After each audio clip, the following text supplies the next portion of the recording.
Voilà, on revient au début.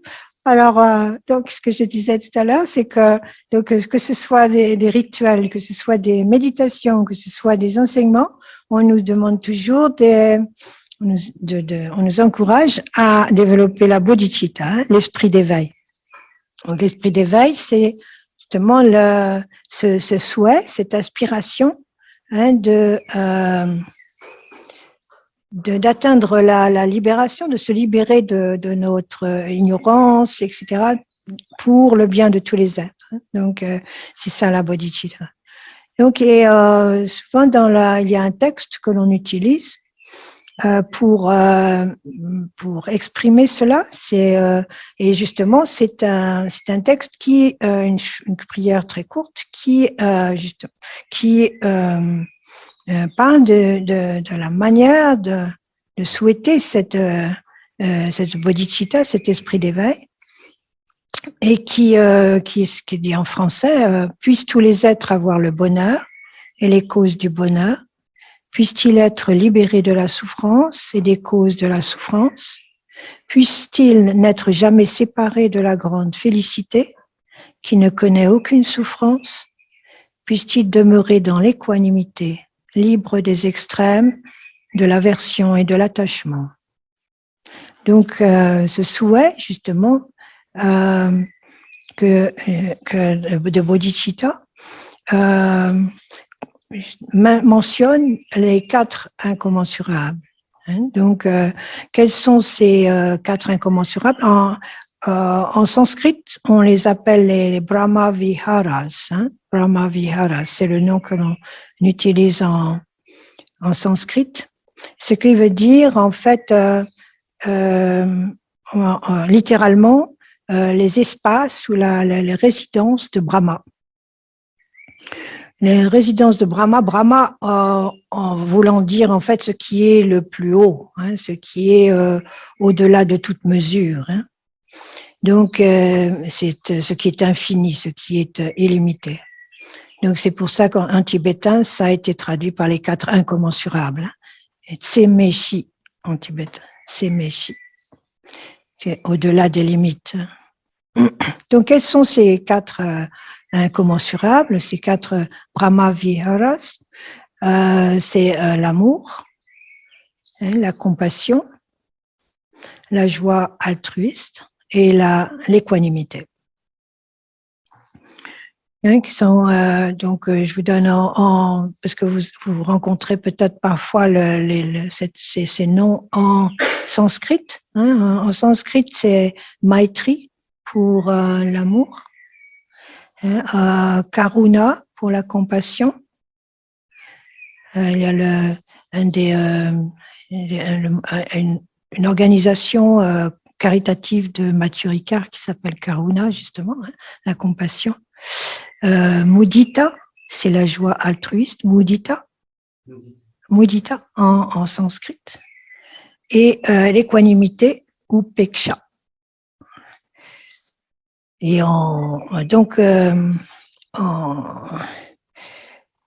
ces qualités, en fait, sont les qualités qui sont à cultiver sur ce chemin d'éveil. Et qui en fait concernent en fait notre rapport à nous-mêmes et au monde. Donc cette bodhicitta, c'est pas simplement le fait d'être bon, gentil, affable. C'est plus que ça. C'est l'intention, l'aspiration de libérer tous les êtres de leur souffrance. C'est plutôt l'intention d'une guérison totale, plutôt que de remèdes temporaires. Donc, c'est pour ça que cela requiert, cette bodhicitta requiert des qualités illimitées. Parce que cette aspiration est illimitée, en fait. Elle est au-delà de ce que l'on peut même concevoir. Et donc, la bodhicitta, d'ailleurs, a 2 aspects. Il y a l'aspect relatif et l'aspect ultime. il faut être aussi conscient de ces deux niveaux. Donc là, quand nous parlons de notre rapport aux autres et de notre rapport à nous-mêmes, nous parlons de la bodhicitta relative, c'est-à-dire nos liens et notre impact et notre interdépendance avec tous les êtres. Alors que la bodhicitta ultime se réfère à la nature même des êtres et des phénomènes, c'est-à-dire la vacuité, c'est-à-dire l'illusion, le fait que tout est illusoire.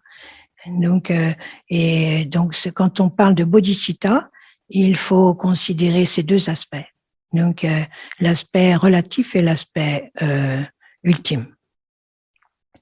Car l'un n'existe pas sans l'autre, en fin de compte. Donc, on va voir ça petit à petit, disons, au cours de l'explication des 4 incommensurables. Donc, on voit déjà au départ que l'intention est absolument essentielle.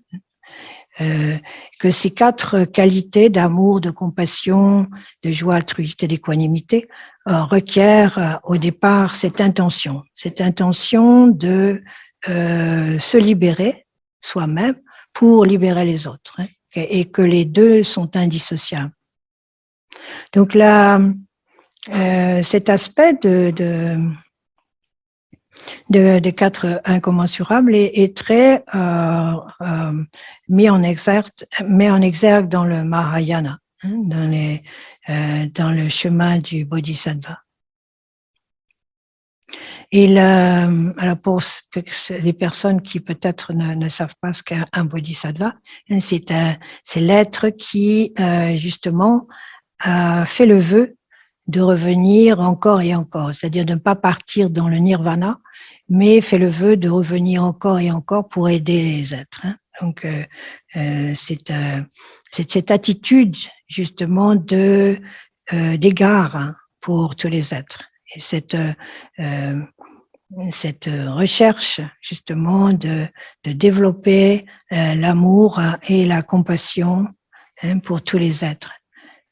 Et il est dit d'ailleurs que sans le développement de l'amour et de la compassion, en fait, l'éveil total n'est pas possible.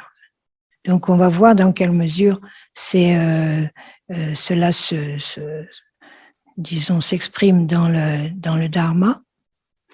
Donc là, commençons par l'amour. L'amour, Maitri, donc en sanskrit, c'est traduit par Jampa en tibétain. Et Jampa, a la connotation aussi de douceur, de bienveillance, de bonté. Et donc cette qualité-là est liée, se réfère à la première ligne de cette prière que je citais tout à l'heure. Donc, puissent tous les êtres avoir le bonheur et les causes du bonheur. Donc, on est dans une attitude de positive, c'est-à-dire comment faire pour que tous les êtres soient dans le bonheur. Donc, c'est comment développer l'harmonie, la solidarité, le positif. Donc, tout ce qui est, positif pour nous-mêmes et pour les autres. Donc, comment faire pour avoir cette attitude positive? Donc, la chose qui va déterminer cette attitude, c'est la confiance, en fait. Donc, pas confiance, en fait, en nous-mêmes en tant que tel, mais la confiance dans la nature, notre nature première, qui est la nature de Bouddha. Donc, c'est revenir, à la base de l'enseignement du Bouddha, qui est que tous les êtres, sans exception, ont la nature de Bouddha. Nous avons la nature du Bouddha et tous les êtres l'ont. Donc, on doit toujours revenir à cette attitude première qui est positive, que tous les êtres, en fait, ont une bonté disons, ou une qualité positive originelle. Hein. Donc nous sommes dans la bonté originelle, hein, plutôt que dans le péché originel, hein, comme on a tendance ici à définir l'être humain comme ayant ce péché originel. Donc là, nous sommes au contraire dans une attitude où tous les êtres, sans exception, ont cette nature de Bouddha. Quand on parle de nature de Bouddha, en fait, Bouddha, en sanskrit, ça veut dire celui qui est éveillé, celui qui est libéré. Hein. Donc, est-ce que c'est intéressant aussi de voir comment cette nature de Bouddha, c'est notre pureté originelle, disons. Hein. Donc, nous avons ce potentiel tous. Hein. Et donc, notre cheminement, c'est comment se le révéler à nous-mêmes, comment petit à petit le faire apparaître. Hein. Donc, il est dit que justement notre nature, de pureté originelle, justement, est voilée par l'ego, par ce qui est le désir, l'attachement, la colère et l'ignorance. Hein. Donc, une sorte l'ignorance de base, de croire en la réalité ou la solidité de notre existence en tant qu'individu séparé des autres et indivisible. Donc c'est toujours, on en revient toujours à la base, c'est ça, c'est que nous sommes tous potentiellement purs et libérés déjà. Donc ce n'est pas comme si nous avions besoin de nous changer en tant que tel ou de devenir quelqu'un d'autre. Ce qu'on nous encourage de faire, c'est de devenir plus nous-mêmes, ce que nous sommes vraiment. Ce que nous sommes vraiment, c'est un esprit éveillé et libre. Hein. Et donc, ce qui nous empêche de l'être, c'est notre ignorance, hein, c'est les voiles de notre ignorance. Donc là, comment est-ce que l'on va pouvoir développer cette attitude positive, cette attitude de bonté, d'ouverture totale du cœur vers tous les êtres et ce souhait que tous les êtres aient le bonheur? C'est justement en développant la confiance dans notre nature, hein, dans notre pure nature. Et évidemment, ça va pas venir tout de suite, hein, ça prend du temps, mais il faut déjà le savoir, il faut déjà être conscient que rien ne va se faire sans cette approche. Hein. Donc, il faut déjà commencer par développer une vision saine, une vision harmonieuse de nous-mêmes et des autres. Donc, changer notre attitude générale qui est plutôt de voir ce qui est négatif, hein, et de se focaliser en premier sur ce qui est négatif. Et ça, c'est une habitude qu'on a tous, je pense, hein, et c'est beaucoup plus vite fait, quoi. On est plus facilement dans la critique, hein, et dans l'attention au négatif que dans le positif. Hein. Donc, ça requiert quand même un certain effort. Il faut prendre le temps. Si l'on veut vraiment développer cet amour, hein, donc voilà, déjà il faut vouloir. Hein. Donc c'est pour ça qu'il y a la bodhicitta, l'intention. Hein. Donc à partir du moment où on a cette intention d'ouvrir le cœur, d'être plus dans une attitude de bienveillance, alors à ce moment-là, il faut y mettre les ingrédients. Hein. Et donc l'ingrédient, c'est de développer la confiance dans notre potentiel d'éveil, hein, et dans le potentiel d'éveil de tous les êtres. Et donc cette qualité, hein, elle va être, disons, aidée par la méditation. Donc, elle ne peut pas venir d'un esprit agité. Hein, c'est beaucoup plus difficile quand l'esprit est agité d'avoir l'esprit, disons, bienveillant. C'est beaucoup plus difficile. On peut le faire, hein, bien sûr, mais ça vacille beaucoup plus. Et l'esprit agité va être plus facilement happé par tout ce qui est négatif, hein, ou tout ce qui est émotionnel et qui est tumultueux. Donc, il est important justement de développer le shamatha, le shiné, hein, la pacification de l'esprit. Parce que c'est à partir du moment où l'esprit se relaxe, hein, commence à lâcher un peu l'attachement, hein, lâcher la saisie, hein, lâcher la fixation sur moi, je. Voilà. Donc c'est à partir de ce moment-là que le cœur peut vraiment s'ouvrir et que l'on peut dire que l'on aime vraiment. Parce que souvent on pense aimer, mais est-ce que c'est vraiment de l'amour, hein? C'est plutôt de la fixation, hein, c'est plutôt de l'obsession ou c'est plutôt de l'attachement. Hein, et ça, ce n'est pas de l'amour. Enfin, donc, quand on parle ici d'amour, c'est un amour illimité. Hein, donc, faut pas oublier. Donc, si c'est illimité, ça veut dire que ça n'a pas justement d'attachement. Hein, il n'y a pas justement de saisie. Donc, il est important de justement cette méditation sur l'amour. Je pense que ça nous est très profitable parce que ça nous fait aussi remettre en question notre manière d'être avec les autres. Hein. Qu'est-ce que c'est que notre amour aux autres, hein, est-ce vraiment de l'amour, hein? Je pense que ça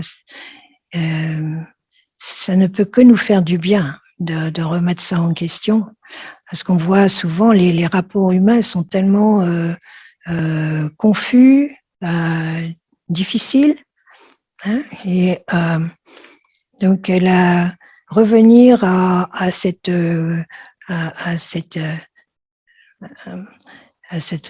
disons cette méditation, hein, sur de concentration sur ce qui est positif. Hein. Donc, prendre l'habitude, par exemple, quand on a devant soi une situation difficile, hein, d'essayer de ne pas entrer ne se pas laisser happer par le côté négatif, mais respirer. Hein. C'est ça justement la méditation, c'est ça. Hein. Le shiné, c'est ça, revenir à son souffle. Je respire et je laisse du temps, je laisse un espace pour ne pas tomber tout de suite, ne pas se laisser emporter par ce sorte de manège, hein, de critique, de jugement négatif, de revoir la situation peut-être avec de l'espace, avec plus d'assises, hein, et plus de calme. Là, il y a possibilité de bienveillance, il y a possibilité d'avoir moins d'agressivité et plus d'expansion, hein, et plus d'acceptation aussi de la situation et des autres. Hein. Donc la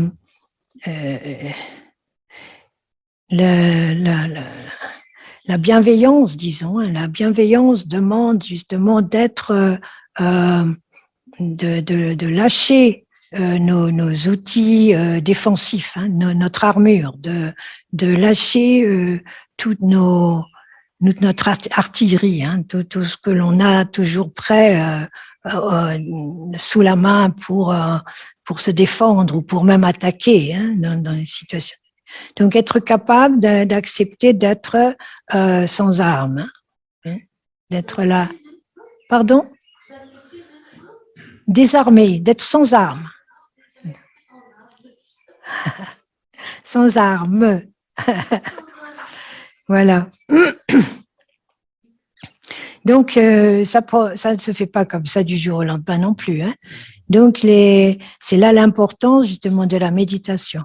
Hein. Donc, ils décrivent dans les 3 étapes, en fait, hein, de méditation pour développer la maîtrise, hein, la bienveillance et l'amour. Disons la première étape, hein, c'est de d'examiner son esprit, d'examiner une situation externe, d'examiner un objet, c'est-à-dire d'examiner tous les êtres qui n'ont pas le bonheur, qui n'en ont ni la cause ni le fruit, qui n'ont pas l'expérience du bonheur. Donc déjà, calmer l'esprit et visualiser une personne ou plusieurs ou des êtres qui sont dans une situation qui n'ont pas le bonheur. Donc,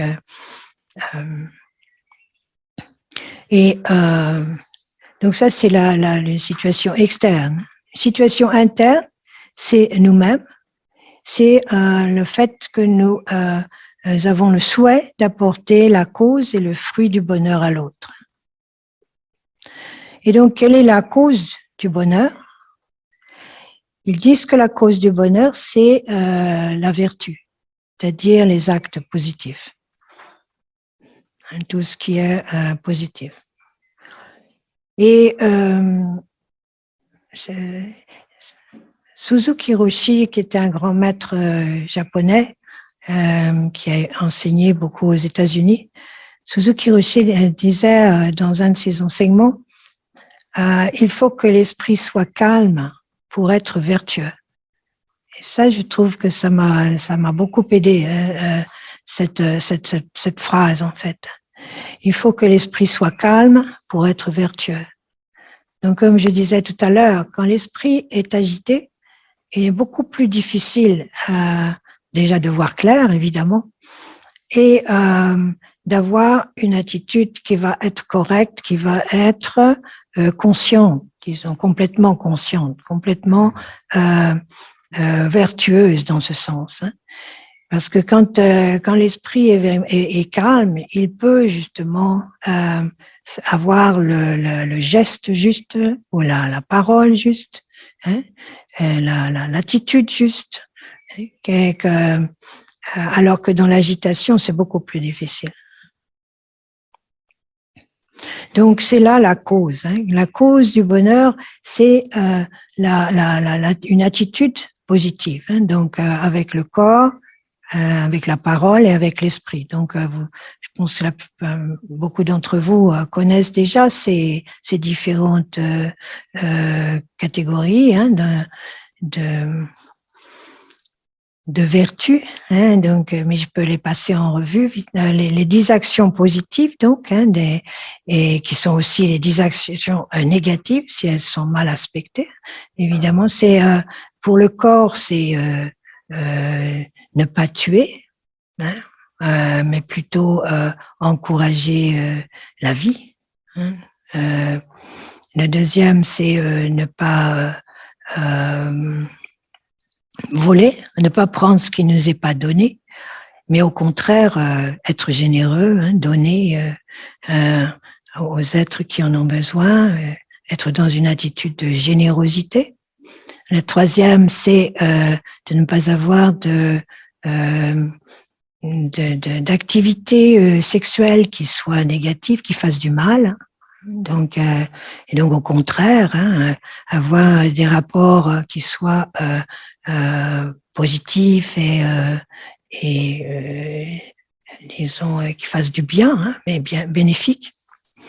Pour ce qui est de la parole, ne pas mentir, mais au contraire développer une conscience justement de l'impact de nos paroles, et d'essayer d'être le plus juste possible dans les mots que l'on utilise. Alors pour la parole, il y a 4 aspects. Donc il est de pas donc ne pas mentir, mais ne pas avoir de mots qui fassent du mal, les malfaisants, durs, agressifs, et au contraire avoir une parole qui soit douce, qui aide l'autre, qui apporte du réconfort, du soutien. Une parole aussi qui ne divise pas, Hein, ils disent la parole qui divise, elle est très, elle fait beaucoup de mal. Hein. Donc, éviter, avoir plutôt une parole, utiliser la parole pour relier les gens, pour ramener les gens ensemble. Hein. Donc, c'est comme les médiateurs. Hein. Donc, développer cette capacité de faire le lien entre les gens, hein, plutôt que de les diviser. Et puis le quatrième aspect de la parole, c'est ne pas parler pour ne rien dire, en fait, hein, ne pas être dans le commérage ou simplement une conversation inutile, en fait, un peu nulle, quoi. Voilà. Donc c'est un mauvais usage de la parole. Donc, essayer toujours d'être dans une attitude où ce que l'on va dire a du sens, ou peut être utile pour l'autre, quoi. Hein, qu'on n'est pas là pour faire simplement du bavardage, quoi. Voilà. Donc ça, c'est les 4 aspects de la parole. Et les 4 aspects de l'esprit, c'est ne pas avoir de pensées mauvaises, hein, méchantes. Et donc avoir plutôt justement, c'est dans ces situations données, avoir une pensée qui est positive et bienveillante et ne pas non plus être dans une attitude d'envie, envier les autres, toujours en demande, mais plutôt être dans une attitude de donner, hein, justement de donner l'amour. Et le troisième aspect de l'esprit, c'est d'être confus, hein, d'être dans la confusion mentale où on perd un peu la notion des valeurs, hein, des valeurs humaines. Donc, éclairer l'esprit toujours, être dans une attitude qui pour régénérer toujours notre pensée, pour revenir encore et encore sur notre motivation, sur remettre en question nos croyances, avoir cette sorte de vivacité pour justement ne pas s'endormir, ne pas devenir paresseux mentalement. Hein, voilà. Donc ça, c'est les 10 actions. Comment être positif, justement. Comment être positif. Donc, chacun d'entre nous, on a plus ou moins des habitudes avec l'une ou l'autre l'un ou l'autre de ces aspects. Donc, c'est à nous intérieurement de se dire, OK, qu'est-ce que je peux là améliorer pour développer justement cette attitude positive. Donc, par rapport à nous-mêmes aussi d'abord, hein, parce que là, c'est une chose que l'on sait tous, hein, c'est qu'on a souvent tendance à avoir une très mauvaise estime de nous-mêmes, hein, et donc on a tendance parfois à passer d'un extrême à l'autre. Soit on est au top, hein, on est mieux que les autres, ou alors on est vraiment en bas de l'échelle et on n'a même pas presque le droit de respirer. Hein, on peut aussi bien disparaître ce soir, quoi. Hein. Donc ces deux aspects se ressemblent d'une certaine manière, hein. C'est-à-dire qu'il n'y a pas véritablement un amour de soi-même réel, quoi. Hein, et un manque de bienveillance par rapport à nous-mêmes. Parce que même un ego surgonflé, c'est aussi de la malveillance quelque part. Hein, ce n'est pas vraiment reconnaître notre propre potentiel. Hein. Parce que c'est à partir du moment où on a reconnu et on a confiance dans notre potentiel, il n'y a plus rien à prouver en fin de compte. On n'a plus besoin d'être ostentatoire. On est naturellement humble. Quand on a vraiment confiance dans son potentiel. Et l'humilité, c'est en fait c'est le signe hein, évident de la force hein, de cette confiance. Hein. Donc c'est vraiment la base, hein, c'est de développer cette confiance dans notre potentiel. Donc, il faut travailler là-dessus. Il faut pas se dire, moi, c'est pas pour moi, ça n'arriverait jamais, c'est pas possible, je suis pas capable, ou ça m'intéresse pas. Bah, on peut, mais alors à ce moment-là, il faut aussi en subir les conséquences, c'est-à-dire qu'on va être toujours euh, dans une situation souvent de repli, hein, de difficulté dans notre rapport aux autres, et certainement, ça ne va pas, disons, encourager un cœur ouvert, hein, et bienveillant, en fait, et altruiste, hein. Donc, si nous voulons vraiment faire ce chemin de la bodhicitta, si nous voulons vraiment avoir cette aspiration de libération et d'éveil,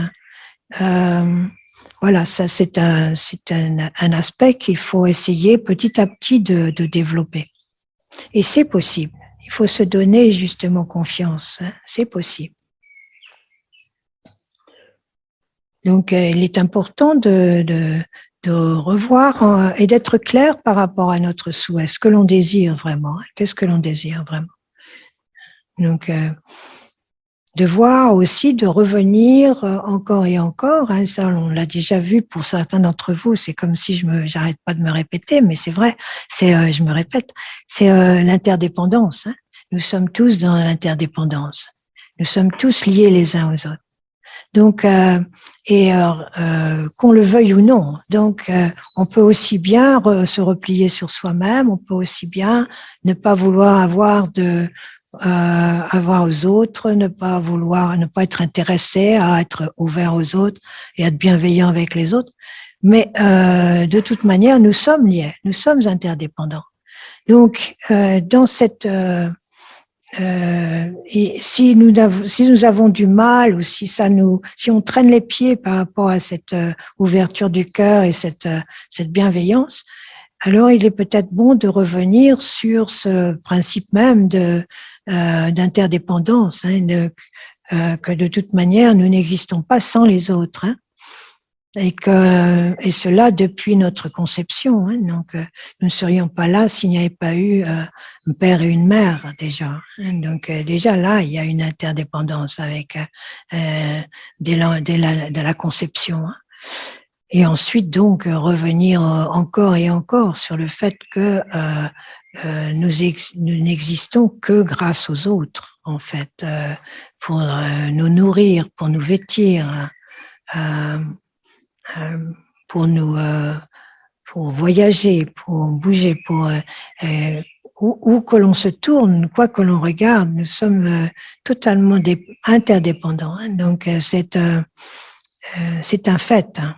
Ce n'est pas une idée de l'esprit, hein, c'est un fait. Donc comment, puisque nous sommes interdépendants, est-ce que nous voulons avoir justement le vivre dans la bienveillance, dans l'amour, dans l'harmonie, ou est-ce que nous préférons le vivre dans le repli, dans la suspicion, dans la dépression, dans le noir, dans la critique, dans le jugement hâtif, enfin voilà. Donc c'est un choix. C'est à nous de choisir, en fait. Personne, en tout cas dans le Dharma, le Bouddha n'a jamais imposé quoi que ce soit. C'est pas lui qui dit vous devez, il faut que. Non, il ne pose pas cette sorte d'autorité, hein. Il conseille, il encourage. C'est différent. Et donc là, c'est à nous de décider. C'est à nous de décider si nous voulons aussi le bonheur nous-mêmes, hein. Donc quand on dit puissent tous les êtres avoir le bonheur et les causes du bonheur, est-ce que nous voulons le bonheur déjà? C'est peut-être une question qu'on doit se poser. Parce que si nous voulons le bonheur pour nous-mêmes, il faut déjà commencer à établir les causes du bonheur. Et donc, comme on a vu, les causes du bonheur, c'est les 10 actes vertueux, en fait, les 10 actes positifs, on peut dire, hein. Donc, développer un esprit positif. Donc ça, c'est déjà pour nous-mêmes. hein, sans parler déjà de le faire pour les autres. Donc, je pense que c'est important de se reposer la question. C'est pas évident, en fait. On peut croire comme ça, a priori, que, oui, bien sûr que je veux être heureux, bien sûr que je veux être heureux. Mais en fait, si on regarde bien, c'est peut-être pas aussi sûr que ça. Ou alors, euh, on ne sait pas vraiment s'y prendre, hein, parce qu'on tombe souvent dans la déprime, dans les pleurs, et donc voilà. Et comment se fait-il?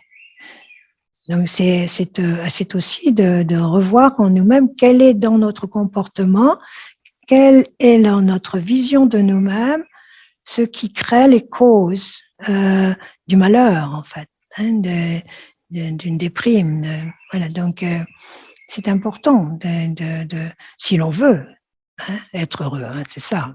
C'est, évidemment, si on ne veut pas être heureux, c'est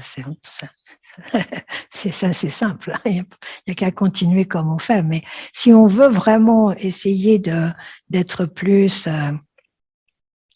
positif, hein, plus dans la lumière, disons, hein, et la bienveillance et l'altruisme, il faut d'abord penser à établir les causes pour nous-mêmes.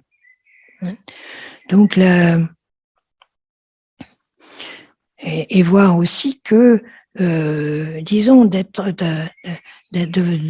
développer cette conscience de notre interdépendance avec les autres, hein, depuis notre conception, hein, cela va nous aider aussi à réduire cette sorte d'importance de soi, hein, de voir que tout est relatif. Hein. Nous existons en relation avec le monde, hein, et en relation avec les autres. Et donc, ça permet d'éviter d'être trop dans la possession, hein, la possession des choses et des êtres, hein, que l'on croit aimer, mais qu'en fait, on a envie de posséder, hein, d'avoir. Et ça, c'est pas de l'amour, hein, c'est autre chose. Et aussi, ça nous aide aussi à ne pas tomber dans la compétitivité non plus avec les autres. Hein. À partir du moment où on est vraiment conscient de cette interdépendance, on lâche beaucoup par rapport à la compétitivité. On n'a plus ce besoin, disons, compulsif de se prouver à soi-même ou de prouver aux autres notre existence, en fait. Donc, dans les pratiques du Lojong, que certains d'entre vous connaissent bien, hein, pour développer l'amour, on demande de commencer par méditer sur l'amour de la mère, hein, l'amour que nous avons reçu de la mère, hein, l'amour qu'elle nous a donné, parce que on considère dans le Dharma que une mère a un amour inconditionnel que d'autres êtres n'auront pas nécessairement pour nous. Ils pourront nous aimer à leur manière, mais cet amour inconditionnel de la mère est quelque chose d'extraordinaire, en fait. Donc, quand on a eu la chance d'avoir une bonne mère, on peut justement se baser sur cette expérience que nous avons eue très très tôt, hein, donc depuis la conception, hein, et déjà, mais aussi dès la naissance, de cet amour inconditionnel. Et donc, ils encouragent de se remémorer la présence de la mère, hein, et cette qualité, hein, d'amour inconditionnel.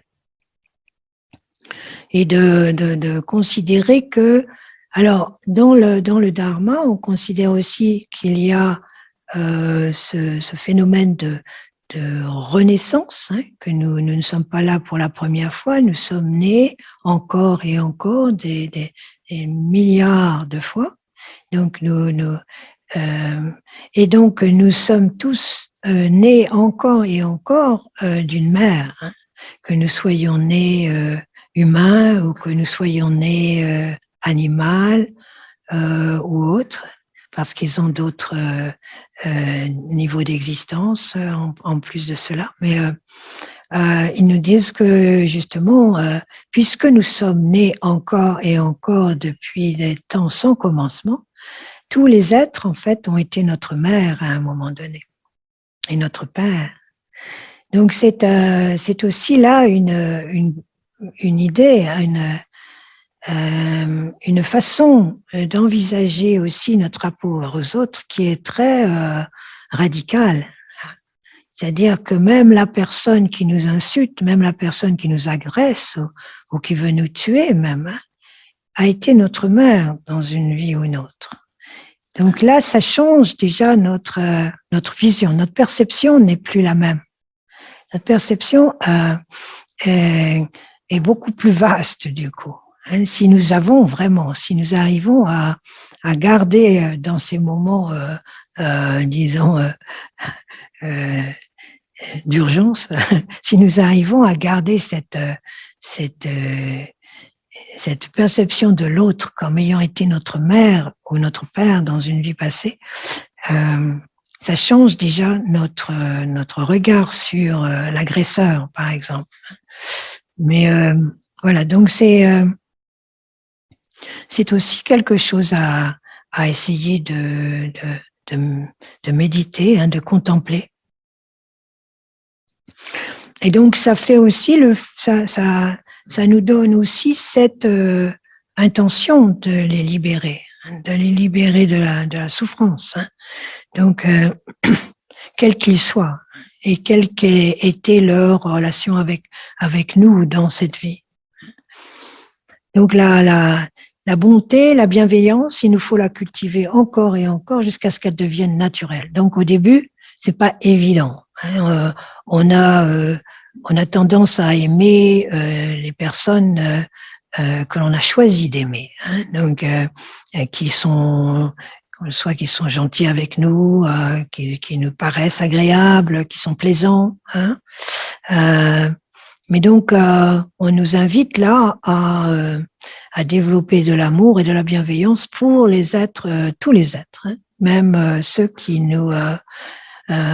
l'on exècre a priori, hein, même les monstres, même alors à l'heure actuelle, on est tout près d'une situation de guerre qui est terrible. Hein, et évidemment, il n'est pas question de minimiser les souffrances, hein, qui sont là. Mais il est certain que sur le plan du Dharma, nous sommes aussi encouragés de développer de la bienveillance et de l'amour pour Poutine, par exemple. À l'heure actuelle, on le considère comme il est diabolisé, d'une certaine manière. Il est la cause de toutes les souffrances, etc. Mais sur le plan du Dharma, il a aussi droit à notre amour, il a aussi droit à notre bienveillance, dans le sens où on peut se dire, on espère, on fait le vœu, on fait l'aspiration qu'il aille mieux, qu'il voit mieux, qu'il change d'attitude, qu'il sorte de fixation, voilà, pour le bien de tous les êtres. Donc voilà, c'est dans cette optique-là. Tous les êtres ont droit à notre amour et à notre bienveillance, dans le sens où nous faisons le vœu, vraiment le souhait, que tous les êtres aient cet éveil. Hein. Donc, quand les êtres sont tous éveillés, il n'y a plus de guerre, il n'y a plus de conflit, il n'y a plus de besoin d'aller, disons, tuer ou torturer. Voilà, donc c'est pour ça que nous faisons ce vœu, hein, que tous les êtres aient le bonheur et les causes du bonheur. Parce que cela veut dire qu'ils seront sortis de leur fixation et de leurs obsessions égotiques. Donc ça, c'est là que justement l'amour devient illimité.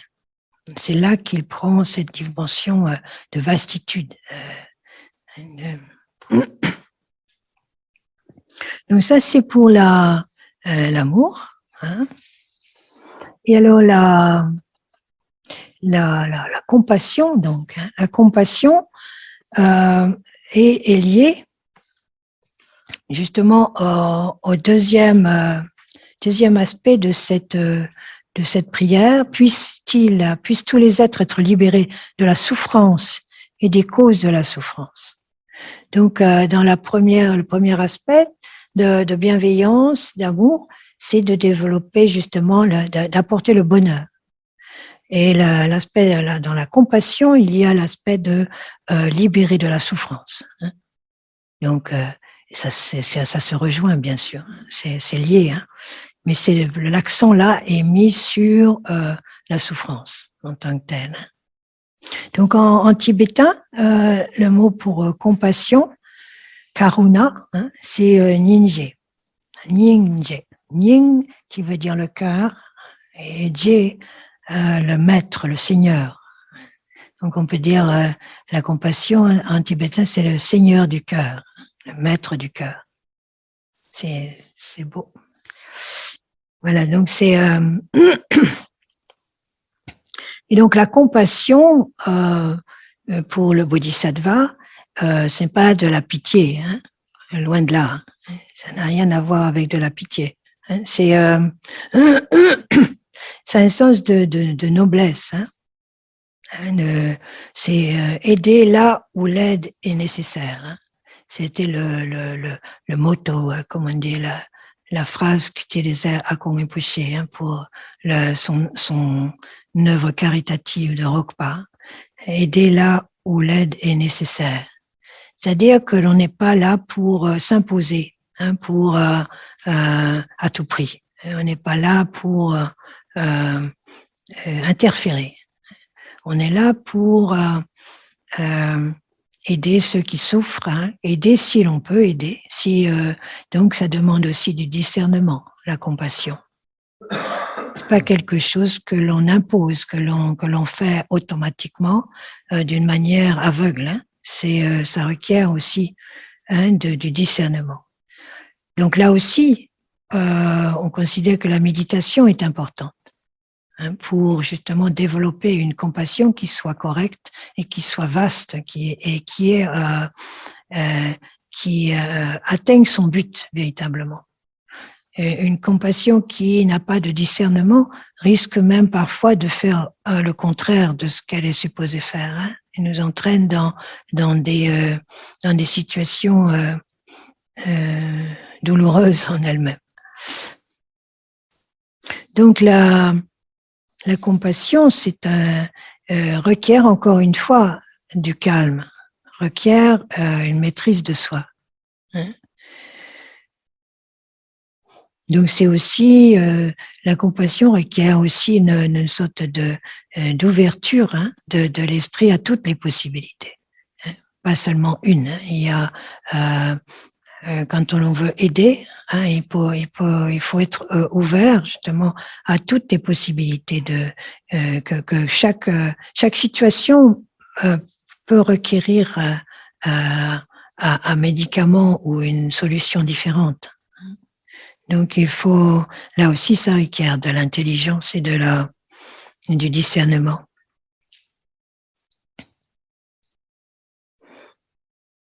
Donc ça demande aussi, évidemment, hein, d'avoir conscience des autres, bien sûr, et de leur souffrance, et de la particularité de leur souffrance.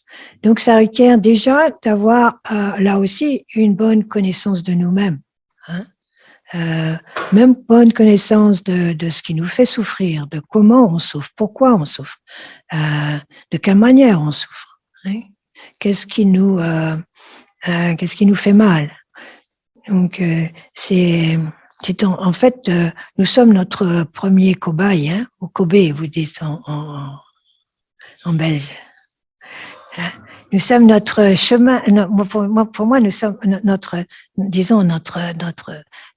champ d'expérimentation, en fait, hein, nous-mêmes. Hein. Et donc, c'est avec nous-mêmes déjà que l'on peut être conscient de la souffrance et ce qui engendre en nous la souffrance, hein, quelles sont les causes de notre souffrance. Hein, donc, revenir encore et encore là sur cette fixation que l'on a sur nous-mêmes. Hein. En général, je pense qu'il est assez simple de remarquer comment notre souffrance vient d'une sorte d'attachement à nous-mêmes. C'est à chacun de faire disons cette étude ou cette contemplation. Hein. Et donc dans le Dharma, on nous invite justement à revenir sur les causes de notre souffrance, hein, que ce soit l'attachement, le rejet, la colère, le sentiment d'abandon, la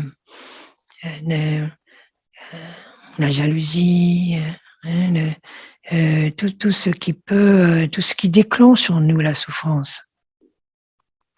Et de voir que, en général, en fait, cette souffrance est causée par un attachement au moi, hein, une sorte d'importance du moi.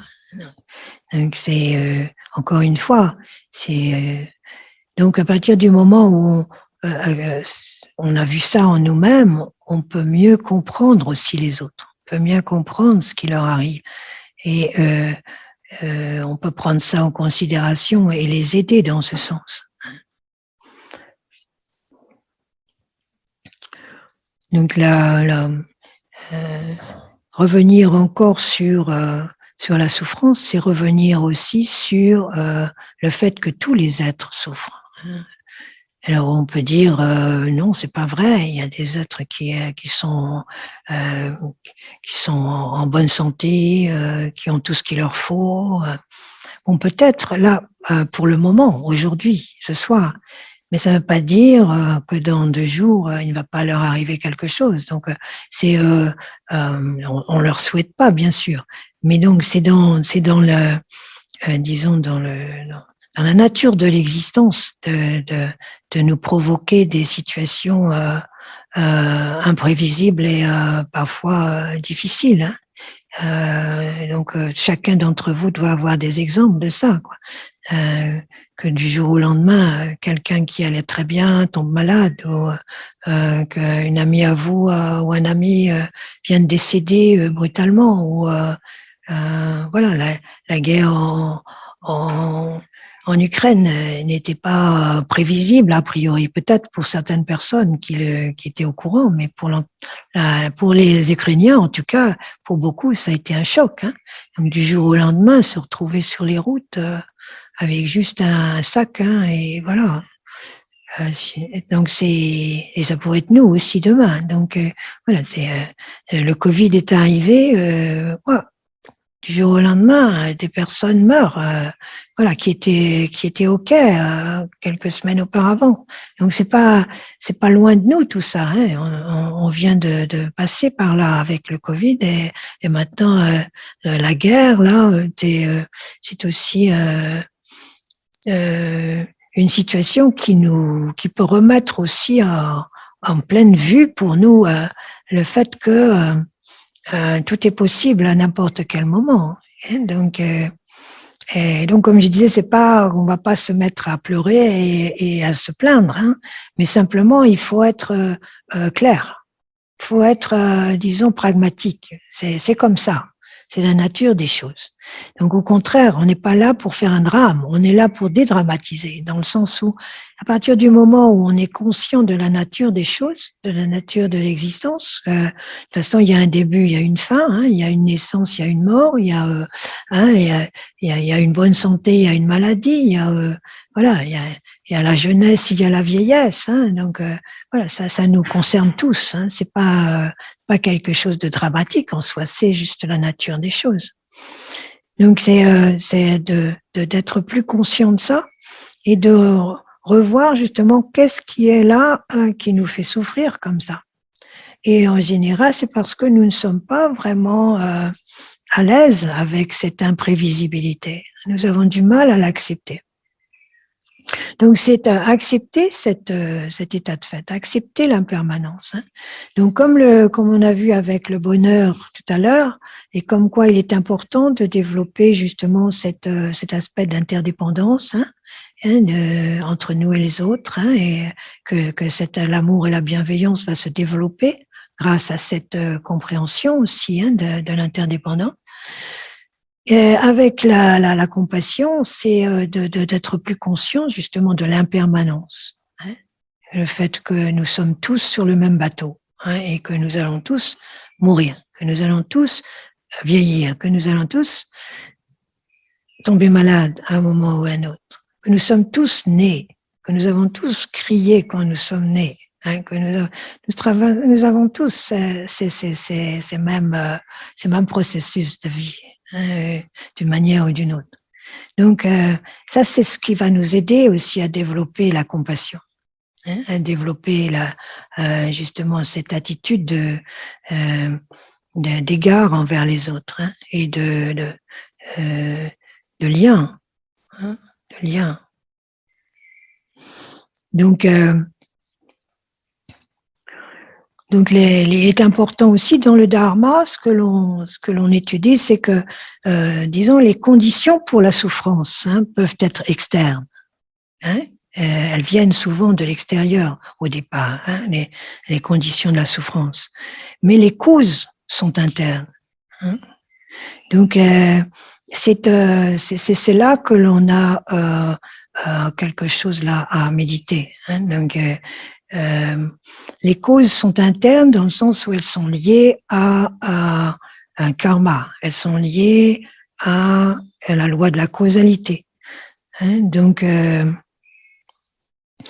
développer aussi, donc ces deux aspects de karma, de causalité et d'impermanence sont vraiment essentiels pour développer l'amour et la compassion, Maitri et Karuna. Donc on peut commencer justement si l'on veut méditer sur la compassion, on peut commencer par prendre nous-mêmes notre propre souffrance, voir notre propre souffrance.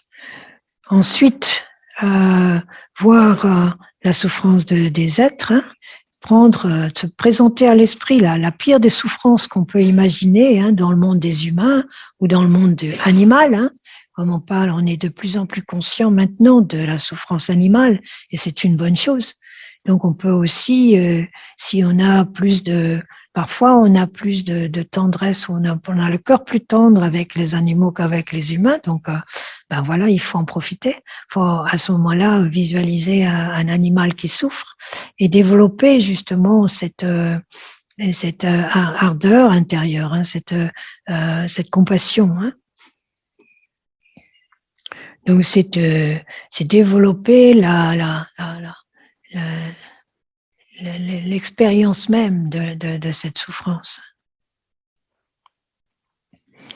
Et une autre façon de développer la compassion, c'est aussi de considérer notre mère, comme on a vu tout à l'heure, à nouveau, évoquer la mère dans sa souffrance. Évoquer la mère quand elle souffre, quand elle est malade, quand elle est près de la mort, ce côté vulnérable et fragile. La mère en tant qu'être humain, tout simplement, et ce qu'elle peut traverser, ce qu'elle va traverser ou ce qu'elle a traversé, suivant les cas. Donc, mais évoquer la mère pour développer la compassion. Donc ça, c'est deux aspects, deux méditations que vous pouvez faire.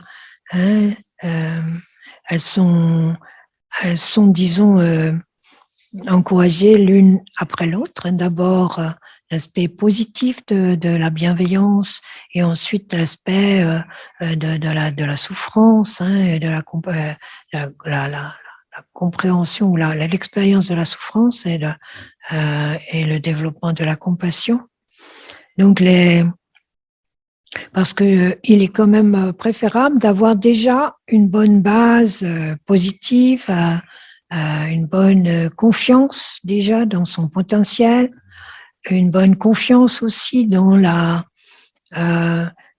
cet aspect de la bodhicitta ultime aussi, hein, de l'aspect de vacuité de tous des phénomènes, de l'illusoire, hein, que nous sommes tous illusoires dans le sens où nous sommes tous en changement, que nous sommes tous évanescents d'une certaine manière. Nous sommes de passage, hein, tous, et que tous les êtres sont de passage. Donc ça, c'est dans l'aspect de bodhicitta ultime, nous permet aussi de méditer sur la compassion et de méditer sur l'amour sans attachement et de méditer sur la compassion sans déchirement, sans être complètement happé et submergé par la souffrance. Hein. Voilà, donc il faut un équilibre. C'est pour ça qu'il y a ces deux aspects, hein, de bodhicitta ultime et de bodhicitta relative. Alors je ne sais pas si mes paroles sont claires, mais si vous avez des questions, je suis heureuse. Oui. J'ai une question, je vais essayer de faire le tour d'une manière générale. On essaie de faire de son mieux d'être dans la volonté d'être dans une réelle ouverture de cœur, mais qu'on est confronté parfois dans la vie dans un dilemme. Vous parlez de Poutine, par exemple, dans son entourage, où on peut avoir une influence et devoir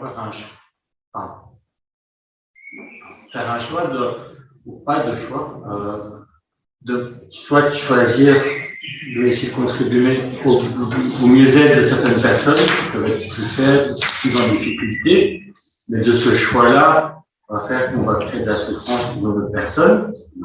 Est-ce qu'il vaut mieux de faire quand même ce choix et d'avoir ce courage, cette volonté de protéger des personnes qui sont en plus grande difficulté, ou alors, vu que ça peut créer, en tout cas momentanément, de la souffrance chez un de nos frères, dans cette position du non-agir. Oui, c'est la question là pour les zoomers. Ouais, parce que les zoomers, ils n'entendent pas ta question. C'est ça le problème. Il nous faudrait un micro. Là aussi, on est très en avance, hein, n'est-ce pas, technologiquement parlant. Je suis désolée, hein, mais là, la question, c'était le choix. Hein? Je résume, hein, mais tu me dis si c'est juste. Hein? Donc, si on se retrouve dans une situation où on peut aider, on peut soulager la souffrance de quelqu'un, mais que cela risque peut-être d'entraîner une souffrance chez quelqu'un d'autre. Voilà. Est-ce que c'est valable ou est-ce qu'il vaut mieux être dans le non-agir? Non-agir, la non-action. C'est ça ta question? Oui. Ouais. Oui.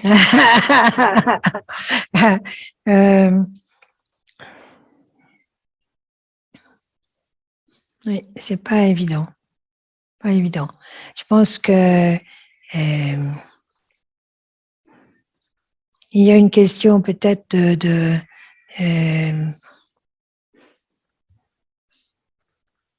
Hello.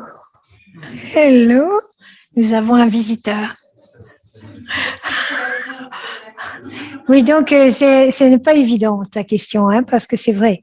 Je pense que là, il faut peut-être voir le degré de douleur que ça va créer, de voir les priorités, de voir l'impact, hein, qui a la plus grande souffrance dans l'histoire. Hein, s'il faut il est certain que dans les enseignements, une chose que l'on ne doit pas faire, c'est tuer. pour nous, hein, en tant que dharma, hein, dans le dharma. Hein, donc c'est une sorte de règle première. Donc, euh, bien qu'il donne toujours cet exemple de ce navire, hein, du marin du capitaine de vaisseau qui a en fait tué quelqu'un sur le bateau, qui allait justement faire sombrer le bateau pour avoir toute l'accumulation de richesses qui était dessus. Enfin, donc, c'est un exemple d'un bodhisattva qui parfois, pour sauver 500 personnes, il en a tué une. Hein, donc, c'est décrit comme une possibilité dans des situations extrêmes. Mais voilà, euh, ça demande aussi là du discernement. Est-ce que quel va être l'impact et quelle est l'intention déjà au départ? Je pense que ça, on doit toujours, si on se retrouve devant ce choix, il faut faire attention. Il faut vraiment essayer de voir quelle est mon intention. Est-ce que mon intention est juste? Est-ce que mon intention est véritablement claire ou est-ce qu'elle est basée sur mes préférences, hein, sur mon attachement, sur hein, voilà.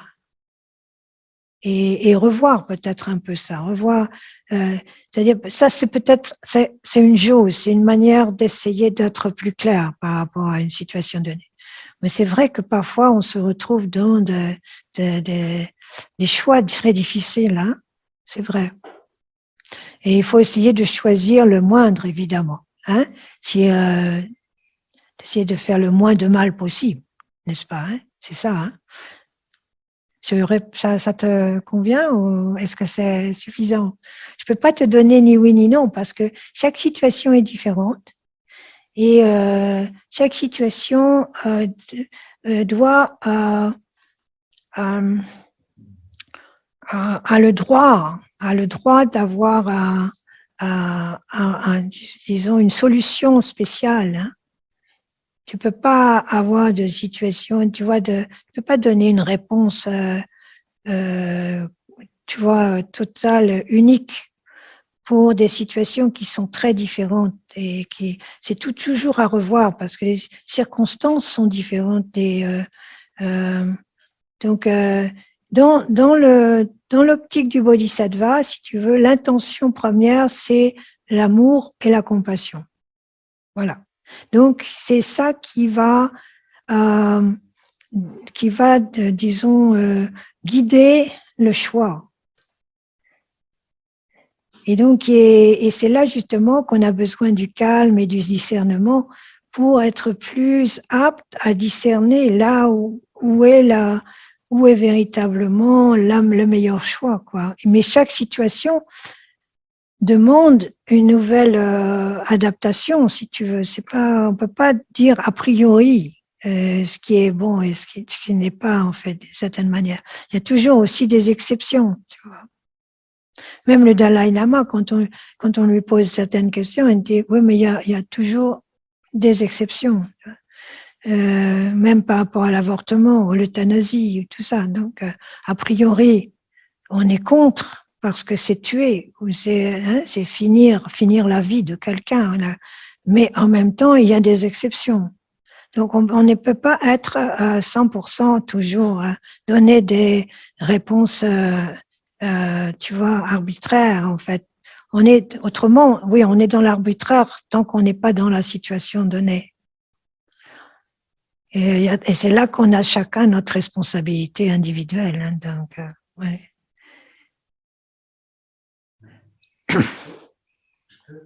Attends, il y avait quelqu'un avant. C'était simplement pour corroborer ce que vous disiez, et apporter un éclairage supplémentaire sur cette réponse, dans la mesure où la question que vous posiez a en fait déjà été posée lors de conférences auprès de Mathieu Ricard, donc très similaires. Et donc, ce qu'il disait, c'est qu'évidemment, quand il y a un dictateur sanguinaire qui s'apprête à créer beaucoup de souffrance, la première action est évidemment d'essayer de l'empêcher de nuire, sans évidemment le tuer, mais que l'amour altruiste et la bienveillance qu'on peut cultiver vis-à-vis de ce dictateur sanguinaire, c'est non non pas évidemment de lui permettre de réussir dans ses funèbres entreprises, mais comme vous le disiez, Lama, c'est qu'il soit lui-même libéré des causes de sa souffrance en ayant une vue plus juste, et en ayant une vue plus juste, fatalement, eh bien, il arrêtera de produire la souffrance dont il est la cause, une des causes. Oui, nous avons une réponse aussi là dans la salle qui évoquait Mathieu Ricard, qui parlait justement du fait de quand on a affaire à quelqu'un de sanguinaire, par exemple, qui va tuer énormément de personnes, il est important d'essayer de l'empêcher de le faire si c'est possible. En évitant bien sûr de le tuer. Là aussi, il vaut mieux essayer de le retenir et de l'empêcher aussi, dans le meilleur cas, de développer encore un karma négatif. Ça me fait penser à une question que j'ai posée moi-même à Maître Theravada à Nairobi. Donc, on était dans une discussion un peu similaire, il ne faut pas tuer, etc. J'ai posé la question comme ceci. Si je suis père de famille, je suis chez moi, j'ai 2 enfants, mon épouse, et puis 2 brigands qui arrivent, qui veulent le tuer. Est-ce que si moi je réagis plus vite que je tire sur le brigand ou les brigands, est-ce que j'ai mal fait? Alors le maître Theravada a répondu, non, vous n'avez pas mal fait, mais vous allez quand même porter le karma d'avoir tué un être humain. Parce que tous les pères, tous les chefs de famille ne se retrouvent pas dans une situation où ils doivent tuer pour protéger les leurs. Donc, voilà, c'est toute chose. C'est complexe, ça. Oui, il n'y a pas de recette toute faite. Oui, c'est un exemple justement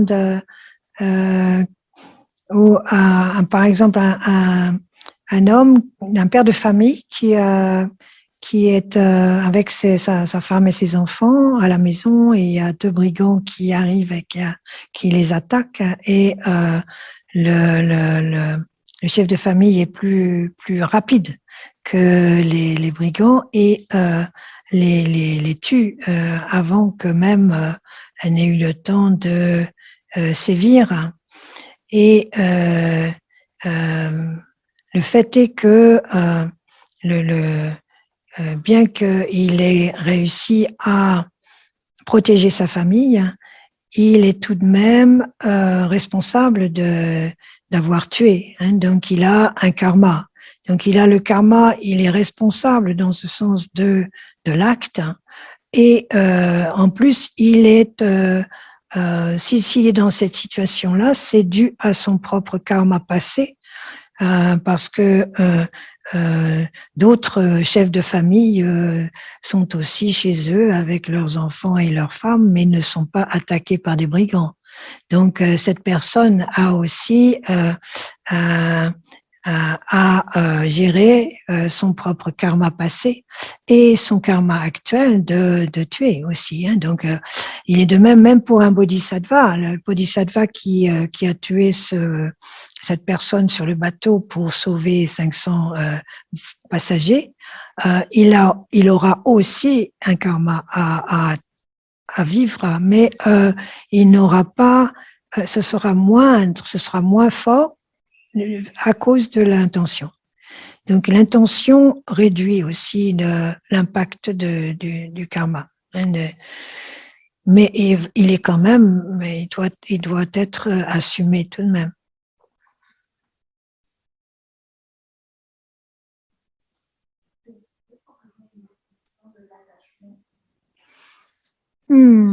L'attachement, on demande une définition de l'attachement. L'attachement, c'est, disons, plutôt que de l'interdépendance, c'est de la dépendance. Dans le sens où il y a,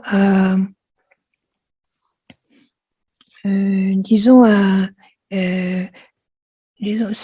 dire que c'est une addiction, c'est un peu trop fort peut-être parfois, mais ça relève du même la même, disons, énergie. L'attachement implique un besoin quelque part. Hein? Donc, à partir du moment où ça implique un besoin, ça veut dire que nous ne sommes pas dans une situation d'interdépendance, mais de dépendance. Donc là, c'est là la différence. Hein. Donc nous sommes tous interdépendants, mais l'attachement nous fait devenir dépendants de l'autre, en fait, hein, pour son bonheur, pour sa survie parfois, pour hein, ça peut aller loin. Hein, ça peut être un attachement très léger, comme ça peut être un attachement très névrotique. Hein, voilà, donc il y a la palette hein, d'intensité, hein, bien sûr. Souvent, derrière l'attachement, il y a souvent le besoin d'aimer, tout simplement. Oui. C'est pas tellement c'est plus le besoin d'être aimé. Mais aussi d'aimer, le besoin d'être aimé est vraiment fondamental. Quand on parle juste, oui, bien sûr. Mais là, quand on parle d'attachement, hein, puisque c'était la question, on pense plus dans le dharma. On pense plus en tant qu'attachement dans le fait d'être aimé, d'être reconnu, d'exister, en fait. Hein, un besoin d'une reconnaissance d'existence. Parfois, je pense que le besoin d'aimer est le besoin d'aimer, c'est beaucoup plus proche de l'amour, justement, bienveillance et de la compassion. Non, oui, mais alors, si ça devient un besoin, c'est qu'il y a là il y a un côté de fixation aussi. Hein. Il y a une question, ça manque un peu d'espace. Hein. C'est une réponse qui est souvent formulée dans le bouddhisme à la question de l'attachement. C'est souvent une chose très magnifique dans le bouddhisme. On croit souvent que quand on dit dans le bouddhisme de se pas être attaché, c'est un synonyme d'indifférence. Et que donc, on peut être en relation qu'on ne peut pas éprouver de l'amour, recevoir de l'amour d'autres personnes. En fait, c'est pas ça du tout. Ne pas s'attacher, en fait, c'est d'essayer de ne pas s'attacher à la pérennité des choses, une solidité.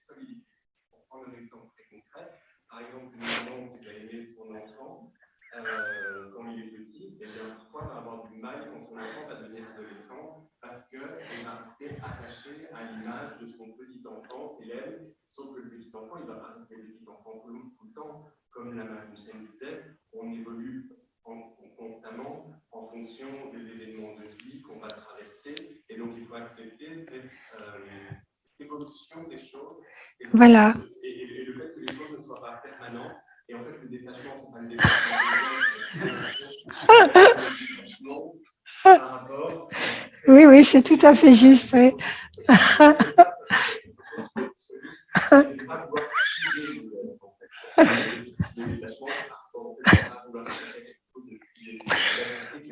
Voilà, excusez-moi, mais les zoomers, ils sont perdus là. Hein, mais c'est ça.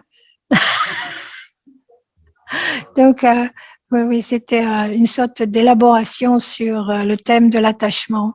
Hein, et le fait, mais c'est un très bon point aussi, oui, que l'attachement, comme ça veut dire d'ailleurs attacher, ça veut dire empêcher de bouger. Hein.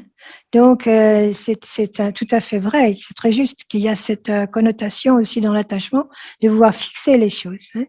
Donc, et d'empêcher les choses de bouger, ça veut dire on oublie l'impermanence. Hein. Justement, c'est ce qu'on voyait tout à l'heure, hein, l'importance de l'impermanence, de revenir sur cette la nature même des choses. C'est comme ça. C'est pas autrement. Donc voilà. Et c'est pas mal, au contraire, c'est une très bonne chose l'impermanence, parce qu'en fait, ça veut dire aussi que toutes les mauvaises choses passent. Hein. Est-ce que dans l'attachement, il n'y a pas aussi la notion de posséder?